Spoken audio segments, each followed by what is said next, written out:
혹시 최근 태국을 여행하며 거리마다 넘쳐나는 대마초 가게를 보고 놀라셨나요?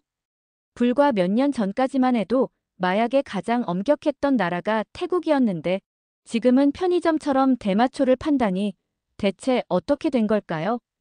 사실 태국은 동남아시아에서 최초로 대마초를 합법화한 나라입니다. 어떻게 이런 급격한 변화가 가능했을까요? 그냥 자유롭게 풀어준 걸까요? 아니면 숨겨진 이유가 있는 걸까요?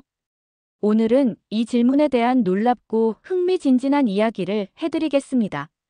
지금부터 시작합니다. 한때 태국은 마약의 무덤이라는 별명이 있었습니다. 그만큼 마약에 대한 법적 처벌이 엄격했고, 특히 외국인이 마약을 소지하거나 복용하다 적발될 경우 아무리 적은 양이라도 수십 년 형을 선고받는 사례가 비일비재했죠. 심지어 태국 교도소의 과밀 현상도 대부분 마약 관련 범죄자 수감 때문이라는 말이 나올 정도였습니다. 태국에서는 대마초 역시 마약으로 분류되어 재배는 물론 단순 소지조차 엄중히 금지되었었습니다. 대마초 한 입만 가지고 있어도 중범죄자로 취급받던 시절이 불과 10여 년 전 이야기입니다. 그런데 2022년 태국 정부는 돌연 대마초를 마약류 목록에서 전면 제외하겠다고 발표했습니다. 많은 사람들이 충격을 받았고 국제사회도 주목했죠. 그렇다면 도대체 무슨 일이 있었던 걸까요? 가장 큰 배경은 경제적 위기와 변화의 필요성이었습니다. 태국은 오랜 기간 동안 농업과 관광업에 의존해왔지만 코로나 팬데믹 이후 이 두 산업 모두 큰 타격을 입었습니다. 수많은 농민들이 일자리를 잃고 관광 수입도 바닥을 쳤죠. 이때 주목받기 시작한 것이 바로 산업용 및 의료용 대마초입니다. 대마초는 단순히 마약으로만 쓰이는 것이 아니라 섬유, 식품, 의약품, 건강보조식품, 화장품에 이르기까지 매우 폭넓은 용도로 활용될 수 있는 작물입니다. 특히 대마에서 추출되는 CBD는 통증을 완화하거나 불안, 불면증을 치료하는 효과가 있어 의료계에서도 관심이 높아졌습니다. 태국은 이 대마초를 통해 신산업을 키우자는 전략을 세우게 됩니다. 정부는 우선 2018년 의료용 대마초의 제한적 사용을 허용했고, 이어 2022년에는 마침내 마약류에서 완전히 제외하며 부분 합법화를 선언하게 됩니다. 여기서 중요한 건 전면 합법화가 아니라는 점입니다. 태국 정부는 대마초의 산업화와 의료 활용을 중심으로 합법화를 추진했으며 여전히 공공장소 흡연 금지, 청소년 보호, 광고 제한, THC 농도 제한 등의 규제를 병행하고 있습니다. 하지만 이런 세부 규정은 현장에서 잘 지켜지지 않는 경우도 많아 사실상 반쯤 자유화된 상태로 보이게 된 것이죠. 태국이 대마초를 합법화하게 된 또 하나의 중요한 배경은 자국의 전통과 역사입니다. 사실 태국에서는 오래전부터 대마초를 전통 약재로 사용해 왔습니다. 몸살이나 두통, 생리통 등을 완화하기 위해 대마초를 태워서 연기를 쐬거나 기름에 우려내어 발라 쓰는 민간요법이 널리 퍼져 있었죠. 태국의 일부 스님들조차도 약용으로 대마초를 사용했다는 기록도 있습니다. 그러다 보니 대마초에 대한 인식은 서구 사회보다 훨씬 유연하고 실용적인 관점에서 자리 잡고 있었던 겁니다. 여기에 최근 몇 년 사이 세계적으로 대마초에 대한 규제가 완화되고 있는 흐름, 특히 미국, 캐나다, 독일 등 주요 국가들이 합법화로 전환하고 있다는 사실도 태국에 영향을 미쳤습니다. 이러한 국내외 흐름 속에서 태국은 기존의 강압적인 마약 단속에서 벗어나 관리와 산업화라는 방향으로 정책 전환을 선택한 것입니다. 물론 이 결정이 모두에게 환영받은 것은 아닙니다. 보수적인 시각에서는 여전히 마약에 대한 위험한 관용이라고 비판하고 있고, 국제사회 일각에서는 태국이 마약 천국이 되는 건 아닌가라는 우려도 제기되었습니다. 하지만 태국 정부는 단호하게 말합니다. 이건 마약이 아니라 산업이고 치료이며 미래다. 이제 우리는 태국이 왜 이렇게까지 대마초를 합법화하게 되었는지 그 흐름과 배경을 이해하게 되었죠. 다음 단계에서는 실제로 대마초가 의료와 산업에서 어떤 식으로 활용되고 있는지, 그리고 이게 왜 경제적으로 중요한 전략이 되었는지 살펴보겠습니다. 많은 분들이 대마초라고 하면 단순히 환각을 유발하는 마약만을 떠올리십니다. 하지만 대마초는 마약적 성분인 THC 외에도 사람의 건강을 돕는 CBD라는 물질을 함유하고 있습니다. 이 CBD는 환각작용이 없고 오히려 통증을 줄이고 불안과 불면을 완화하는 효과가 있다고 알려져 있습니다. 태국 정부는 바로 이 부분에 주목했습니다. 대마초를 단순한 마약이 아니라 의약품의 원료, 웰빙 산업의 핵심, 수출 가능한 고부가 가치 작물로 본 것이죠. 실제로 대마초는 전 세계에서 의료적 목적으로 사용되는 사례가 늘어나고 있으며 특히 암 환자의 항암 치료 부작용 완화, 만성 통증 관리, 파킨슨병, 간질 등 신경질환 증상 경감에 도움을 준다는 연구 결과도 있습니다. 태국 정부는 이를 바탕으로 2018년 의료용 대마초 합법화를 시도하면서 정책을 시험하기 시작했습니다. 그리고 이후 수년간의 시범 운영 결과를 바탕으로 2022년 대마초 전체를 마약류에서 제외하면서 의료산업용 재배 및 판매가 가능해졌습니다. 이후 태국 곳곳에서는 다음과 같은 변화가 나타나기 시작했습니다. 1. 대마 농장은 새로운 희망. 태국 북부와 동북부 지역에서는 많은 소농들이 전통적인 쌀이나 채소, 재배를 포기하고 대마초 재배로 전환했습니다. 그 이유는 간단합니다. 같은 면적당 수익이 수십 배 이상 높기 때문입니다. 예를 들어 쌀을 재배하면 1년에 수익이 5만 바트 정도라면 대마초는 23배 수확 가능하고 건조 및 가공 후 10배 이상의 수익을 올릴 수 있다는 계산이 나옵니다. 게다가 태국 정부는 일정 기준을 충족하면 가정에서도 소규모 재배를 허용하고 있기 때문에 농민들의 진입 장벽이 낮다는 장점도 있습니다. 의료용 대마 시장의 확장. 태국 내 병원에서는 대마초 성분을 활용한 오일, 연고, 흡입기 등이 치료에 활용되기 시작했습니다. 만성질환 환자들, 특히 암, 간질, 류마티스, 신경통 환자들이 주 타깃입니다. 병원에서는 기존 진통제나 수면제가 잘 듣지 않는 환자들에게 대마 오일을 대체 약물로 사용하고 있고 실제로 환자의 통증 수치와 삶의 질이 향상되었다는 보고도 다수 나왔습니다. 이러한 흐름에 따라 대마초 관련 의약품 연구소, 정부 공인 대마 생산센터, CBD 제조 공장이 전국적으로 빠르게 생겨나고 있습니다. 일자리는 물론이고 의료와 제약 분야에 새로운 활력을 불어넣고 있죠. 3. 뷰티식품 산업에도 진출. 태국의 대마초 산업은 이제 의료를 넘어서 미용과 식품 분야로도 확장되고 있습니다. 대마 오일이 들어간 스킨케어 제품, 마사지 오일 립밤, 심지어 대마초 추출물을 넣은 초콜릿, 차, 아이스크림까지도 등장했습니다. 태국의 대형 편의점에서는 CBD 워터라는 음료가 등장했고 일부 카페에서는 CBD 라떼 같은 신기한 메뉴도 선보이고 있습니다. 물론 이러한 제품들은 모두 THC 농도 0.2% 이하로 제한되어 있어 정신에 영향을 주지 않는 범위 내에서만 판매됩니다. 사람들은 건강에 이로운 천연 성분이라는 인식으로 이런 제품들을 찾고 있고 해외 관광객들은 이색적인 경험을 위해 이를 구매하거나 맛보는 경우가 많아졌습니다. 결과적으로 대마초는 태국의 미용과 웰빙 산업을 자극하는 신소재로 떠오르고 있는 것입니다. 4. 수출 산업으로서의 가능성. 무엇보다 태국 정부가 가장 기대하고 있는 부분은 대마초의 수출 가능성입니다. 전 세계적으로 대마초에 대한 규제가 점점 완화되고 있는 지금 태국은 기후와 토질이 뛰어난 대마 재배 최적지라는 점에서 국제 공급 기지로 떠오르고 있습니다. 태국산 대마 제품은 현재 미국, 캐나다, 독일, 호주 등으로 수출되고 있으며 앞으로 더 많은 국가와의 CBD 제품 수출 협정도 체결될 예정입니다. 특히 태국산 대마는 유기농 인증을 받는 경우가 많아 프리미엄 시장을 공략하기에도 유리합니다.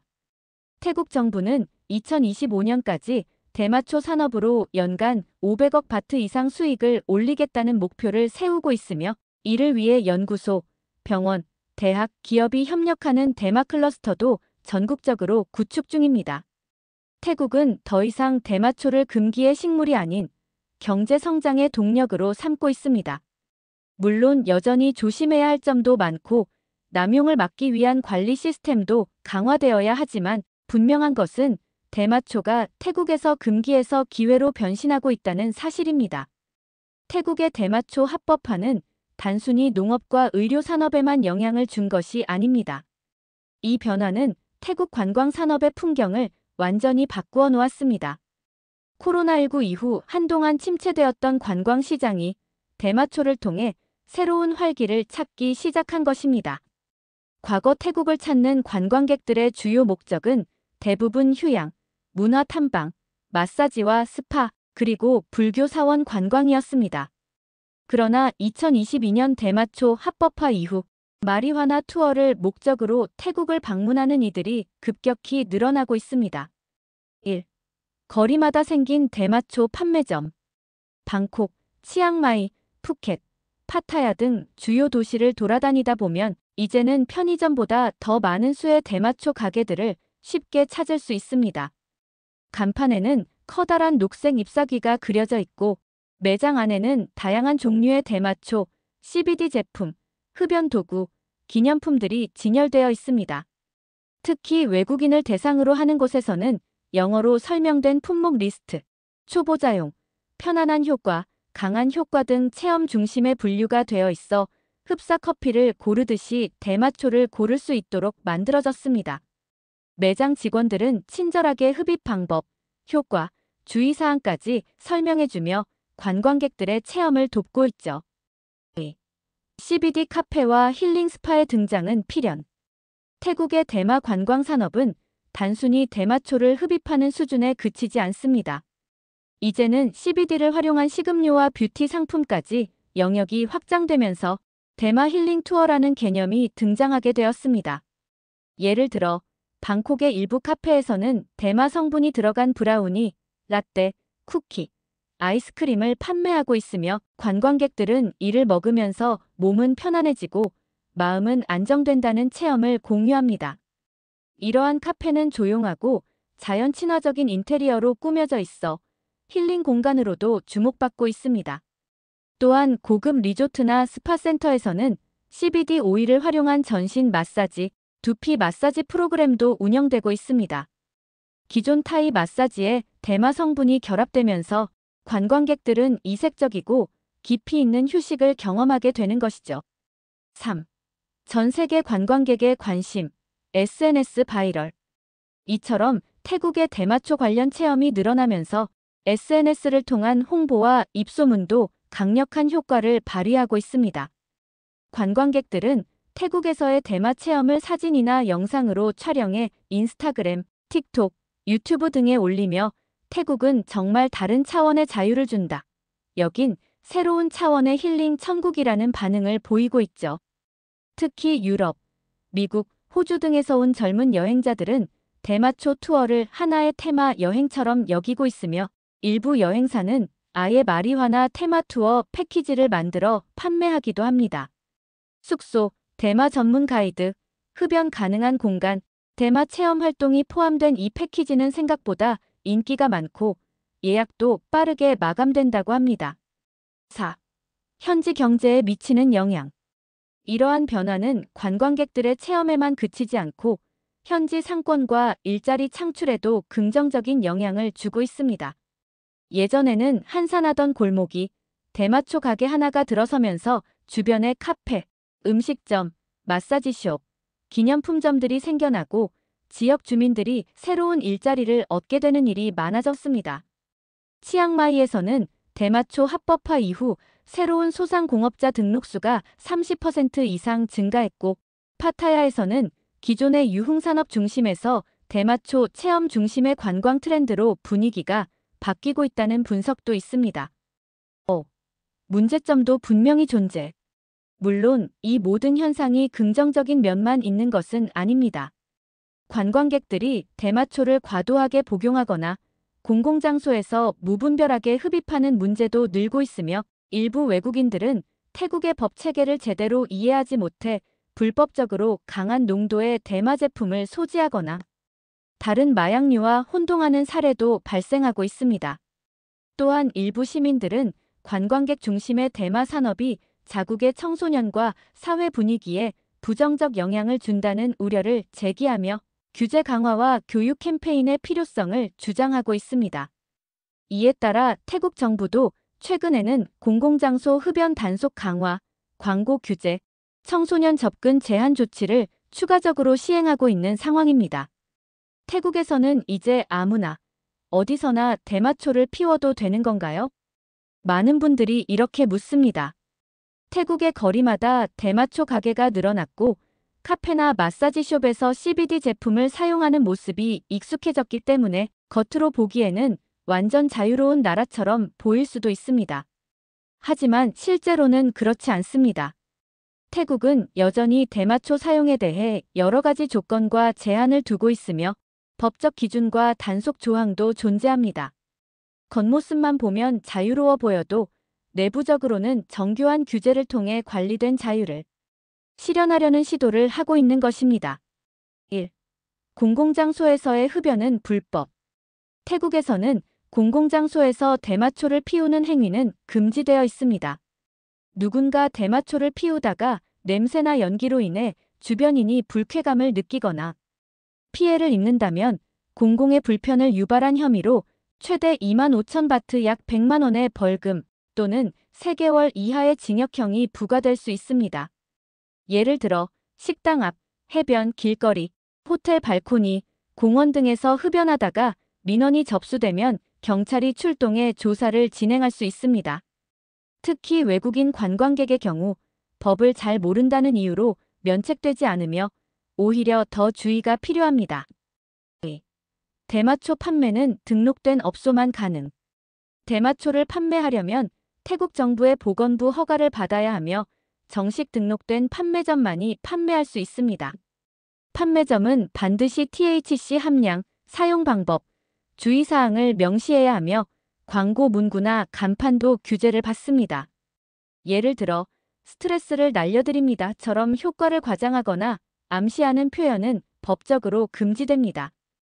또한 대마초는 생으로 판매하거나 THC 함량이 0.2%를 초과하는 제품은 일반 판매가 불가능합니다. 만약 강한 환각성 제품을 은밀히 판매하거나 먹는 마약 형태로 제조해 유통할 경우 불법 마약 제조 및 판매 혐의로 중형을 선고받을 수 있습니다. 3. 미성년자 20세 미만에게는 절대 금지. 태국은 대마초 합법화와 동시에 청소년 보호를 위한 규제를 강화했습니다. 법적으로 20세 미만은 대마초의 구매, 흡입, 보관, 관련 제품의 사용 모두 금지되어 있으며 판매자가 이를 어길 경우 최대 3년 이하의 징역형 또는 벌금 3만 바트 약 130만 원에 처해질 수 있습니다. 또한 임산부와 수유 중인 여성 역시 대마 제품의 사용이 금지되어 있습니다. 의료 목적이라 하더라도 반드시 의사 처방과 관리 하에서만 제한적으로 허용됩니다. 4. 직장에서 대마초 사용은 금지될 수 있음. 대마초가 합법화되었지만 모든 장소에서 허용되는 것은 아닙니다. 예를 들어 일부 회사나 공공기관에서는 근무 중 대마 성분이 체내에서 검출될 경우 징계나 해고의 사유가 될 수 있습니다. 또한 교통수단 운전 중 대마초 복용은 불법입니다. 차량 운전뿐 아니라 오토바이, 자전거, 심지어 수상, 스포츠 장비 조종 중에도 약물 영향이 의심될 경우 처벌을 받을 수 있습니다. 태국 경찰은 음주 단속처럼 필요시 대마 성분 테스트도 실시하고 있으며 사고가 발생했을 경우 가중 처벌될 수 있습니다. 5. 2024년 이후 강화된 규제 움직임. 사실 2022년 대마초 합법화 직후 태국 내에서는 혼란과 혼선이 많았습니다. 규제는 완화되었는데 명확한 가이드라인이 부족했고 무분별한 흡연과 광고, 유통이 늘어나면서 일부 시민들의 불만도 커졌습니다. 이에 따라 태국 정부는 2024년부터 다시 규제를 강화하는 방향으로 움직이고 있습니다. 현재 태국 보건부는 오락용 대마초 금지를 포함한 새로운 법안을 준비 중이며 대마초 사용을 오직 의료 및 산업 목적에 한정하는 방향으로 재정비하고 있습니다. 이러한 조치는 사회적 안전, 청소년 보호, 그리고 태국의 국제 이미지 관리를 위한 선택으로 보입니다. 즉, 태국 정부는 대마초 산업을 완전히 억제하지는 않지만 그 확산 속도를 통제 가능한 범위로 조절하려는 정책으로 전환하고 있는 것입니다. 정리해보면 태국에서 대마초는 단순한 마약이 아닙니다. 그것은 관리되고 규제되는 산업 자산이자 의료적 가능성을 지닌 식물이며 동시에 철저한 법적 틀 안에서만 허용되는 특별한 자유입니다. 태국을 방문하거나 대마 산업에 관심이 있는 분들이라면 반드시 이 점을 유의하셔야 합니다. 잘못된 이해나 섣부른 판단은 예상치 못한 법적 문제나 처벌로 이어질 수 있기 때문입니다. 태국은 마약을 합법화한 것이 아닙니다. 미래를 설계한 것입니다. 태국의 대마초 합법화는 단순히 마약을 풀어줬다는 가벼운 이슈가 아닙니다. 그것은 한 국가가 경제 위기를 돌파하기 위해 의료와 관광, 농업을 살리기 위해 기존의 금기에 도전한 전략적인 선택이었습니다. 물론 그 길에는 리스크도 존재합니다. 청소년 노출, 규제 미비, 남용 사례, 사회적 논란. 하지만 태국은 단순한 허용이 아니라 철저한 법적 장치와 관리 시스템을 통해 이 산업을 다듬고 있습니다. 그들은 말합니다. 우리는 대마초를 산업으로 선택했다. 마약으로 받아들인 적은 없다. 이 말 속엔 태국의 의도와 자신감, 그리고 새로운 생존 전략이 녹아 있습니다. 여기서 우리에게 중요한 질문이 하나 생깁니다. 우리는 변화에 어떻게 반응하고 있을까? 전 세계는 지금 의료용 대마, 산업용 대마에 대해 점차 규제를 완화하고 있습니다. 대마초는 이미 미국 30개 주 이상에서 합법이고 캐나다, 독일, 스위스, 이스라엘 같은 나라들은 치료와 산업을 모두 포용하며 시장을 확장해 가고 있습니다. 그런 가운데 태국은 동남아시아 최초로 이 흐름에 주도적으로 올라탄 나라가 된 것이죠. 우리가 이 이야기를 단지 태국은 이상한 나라야라고 소비해서는 안 됩니다. 이건 산업 전략이고 변화의 물결이고 무엇보다 국가적 선택에 대한 철학의 문제입니다. 앞으로 태국의 실험이 성공할지 실패할지 지금은 누구도 알 수 없습니다. 하지만 분명한 것은 그들은 이미 변화를 시작했고 우리는 그걸 지켜보고 있다는 사실입니다. 자, 이제 여러분께 질문을 던져볼까요? 당신이 정책을 결정하는 입장이라면 대마초는 위험입니까? 아니면 기회입니까? 이 영상이 흥미로우셨다면 좋아요와 구독 알림 설정까지 부탁드립니다. 지금까지 세계톡이었습니다. 감사합니다.